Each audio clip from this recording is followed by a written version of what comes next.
Hero left wing right wing तुम लोग लड़के आ गए यहाँ पर। We both know it's too late. I forgot I lied to you.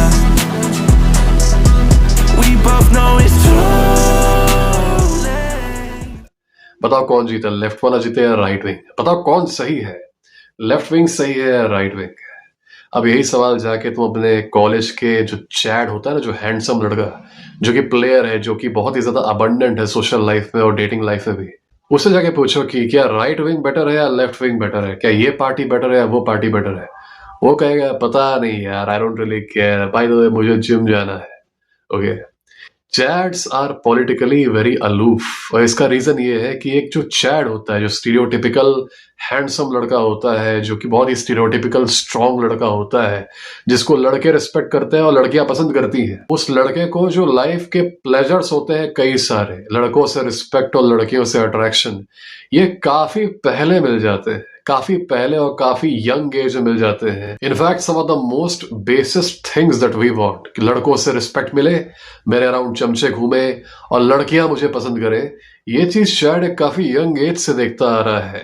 तो वो क्या होता है, वो नम हो जाता है इन चीजों को देखते हुए। ओके, वो नम हो जाता है इस रिकॉग्निशन को देख के, वो नम हो जाता है कि मेरे अराउंड इतने सारे लोग घूम रहे हैं, वो नम हो जाता है फीमेल अट्रैक्शन से।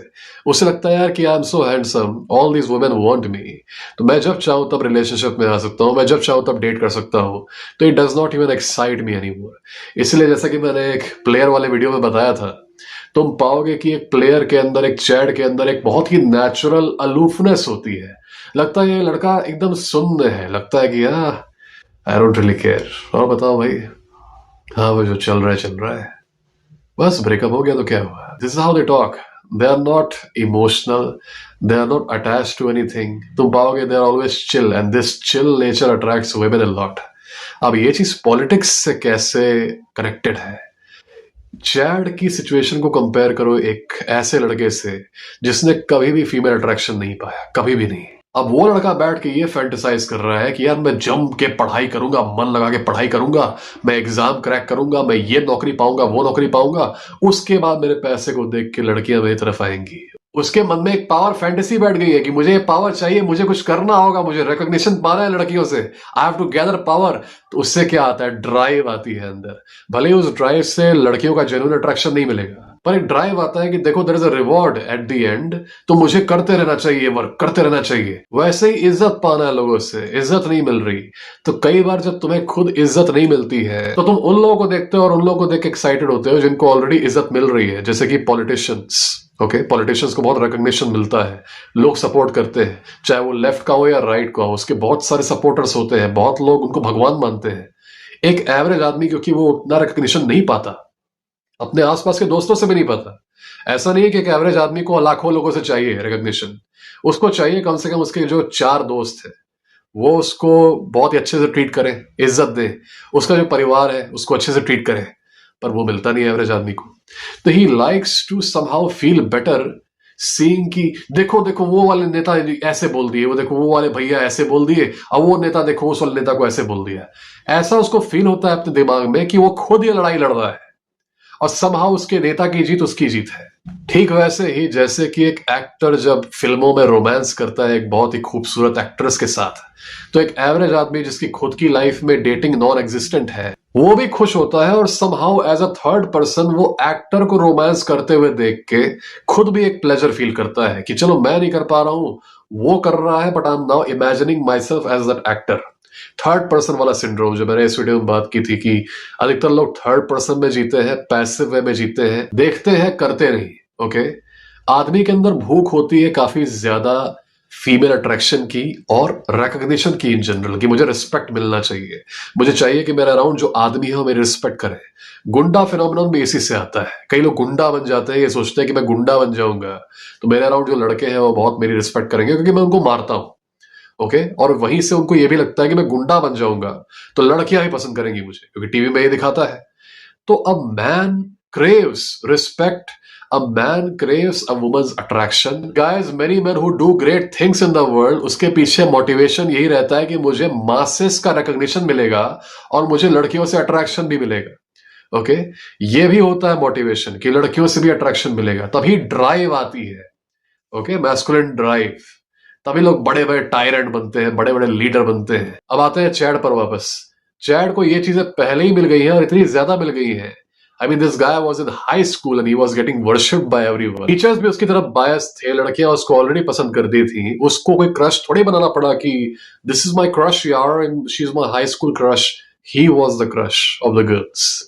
तो क्योंकि उसकी लाइफ में जो बेसिक एक डिजायर होती है आदमी की of getting attraction from women and getting recognition from other main already बहुत पहले से फुलफिल हो रही है, तो अब इन चीजों से वो ऊपर उठ चुका है।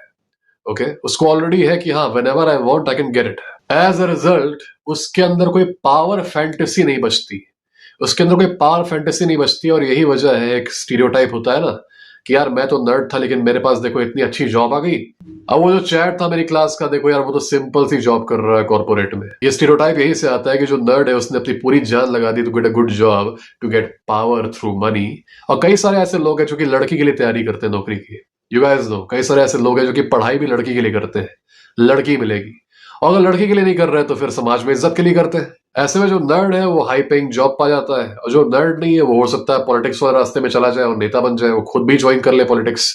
अगर ज्वाइन नहीं कर रहा है तो कम से कम वो एक्साइटेड हो जाए देख के किसी और नेता को कि देखो इस नेता ने ये किया, ये मेरी जीत है, और थर्ड पर्सन एक्साइटमेंट ये उसको मिलता रहे। चैड को दोनों की जरूरत नहीं, चैट को दोनों की जरूरत नहीं, ही इज ऑलरेडी फुलफिल्ड। तो तुम पाते हो कि they are mostly politically aloof. कोई कॉमन आदमी जितना ज्यादा पॉलिटिकली पोलराइज्ड है उतना ही कम लाइकलीहुड है कि वो एक चैड है। इनफैक्ट इंडियन पॉलिटिक्स में भी कुछ ऐसे चैट्स हैं, तुम देख के समझ जाओगे कि यार this man is a Chad, young man, young attractive man, but somehow he is a नेता। लेकिन वो नेता बनने के बावजूद भी नेता वाले काम ही नहीं करता। तुम पाओगे कि वो पार्टी का हिस्सा है पर खड़ा है बस, उसको मतलब नहीं है। दूसरे कुछ बोल रहे हैं तो वो भी हल्का फुल्का ज्वाइन कर ले रहा है, कुछ ना कुछ चिल्ला दे रहा है, नारे लगा दे रहा है, पर वो एक्टिव नहीं है उसमें। He is just standing there as a member कि हाँ हम हैं इस पार्टी में। वो ज्यादा वर्क ही नहीं करता कि मैं अपने आप को दिखाऊं, मैं मतलब कुछ परस्यू करूं, पावर को परस्यू करूं, बट या ही इज एग्जिस्टिंग देयर।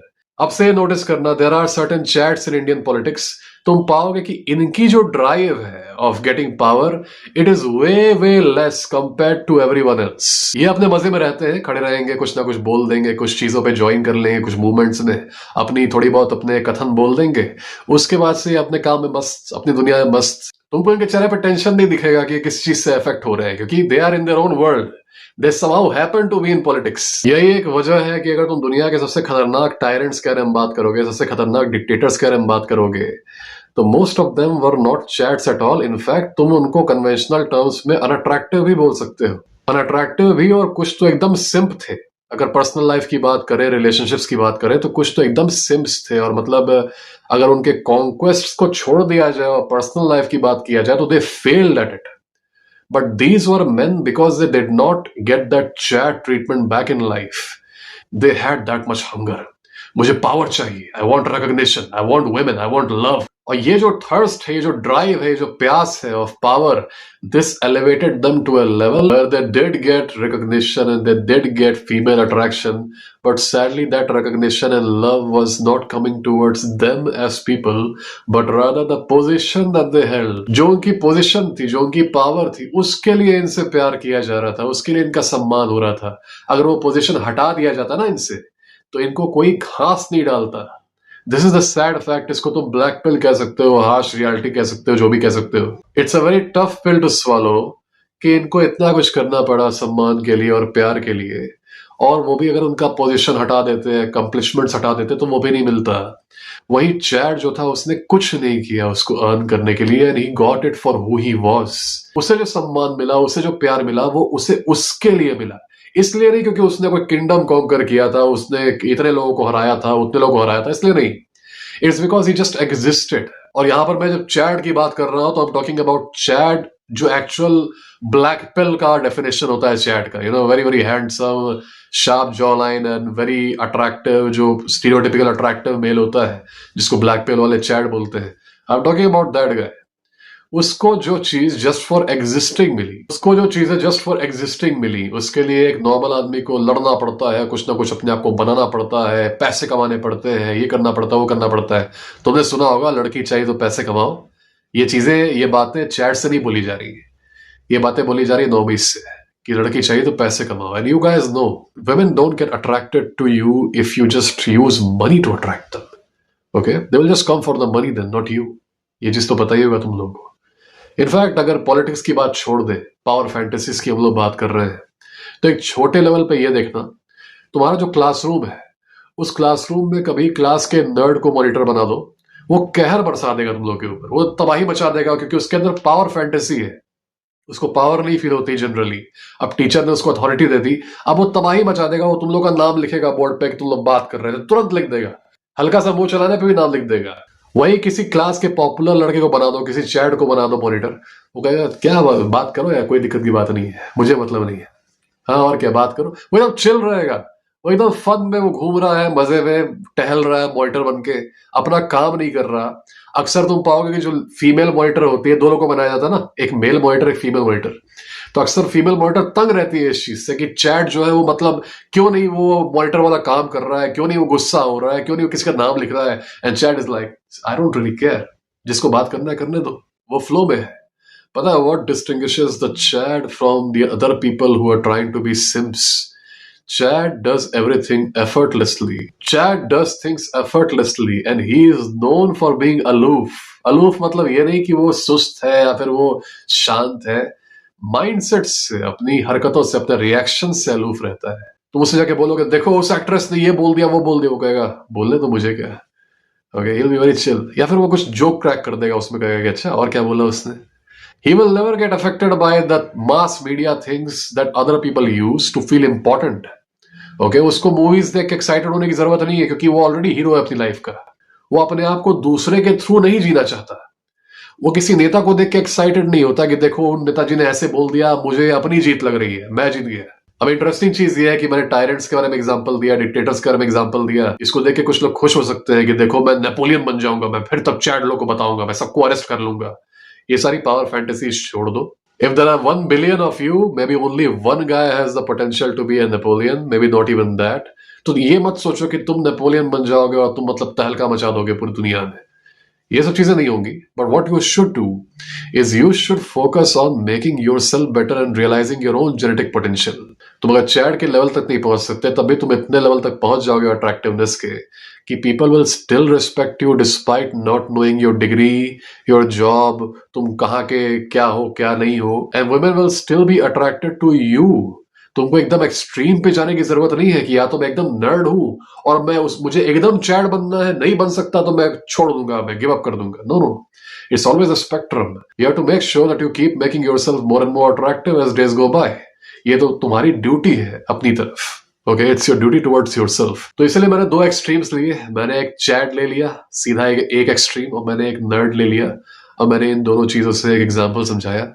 इसको लेके तुम लोग सैड मत हो जाना कि नहीं मुझे तो नहीं मिला इज्जत। ठीक है, तब नहीं मिला, अब मिल जाएगा। You have all the potential to become, if not a Chad, then close to a Chad, and people will still treat you really really good. I hope you guys found this video very useful. अगर तुम्हें कोई दिक्कत है dating को लेके, manipulation को लेके, masculinity को लेके, फैमिली प्रॉब्लम्स, एनीथिंग मैन, मुझे मैसेज भेजो। मेरा टेलीग्राम, इंस्टाग्राम, ईमेल सब डिस्क्रिप्शन में भी है और यूट्यूब के बायो में भी है।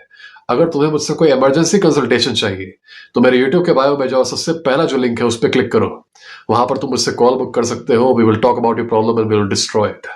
Alright guys, you take care of yourselves. God bless you all. We both know it's true.